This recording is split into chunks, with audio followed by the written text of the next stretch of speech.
తిరుమల లడ్డూ తయారీ నెయ్యిలో కల్తీ జరిగిందా లేదా అన్న ప్రశ్నకు వైసీపీ నాయకులు సూటిగా సమాధానం ఎందుకు చెప్పటం లేదు? సజ్జల వ్యాఖ్యలు రాజకీయ దిగజారుడితనం కాదా?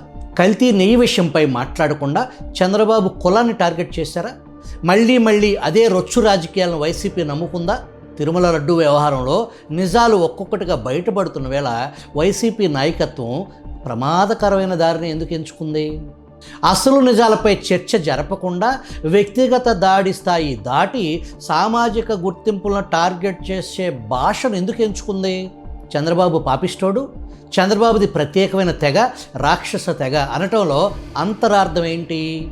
ఈనాడు పత్రికలో జర్నలిస్టుగా పనిచేసిన వ్యక్తి తప్పతాగి కాలువ పక్కన పొడుకున్నోడు వాడే భాషను ఎందుకు ఎంచుకున్నట్టు?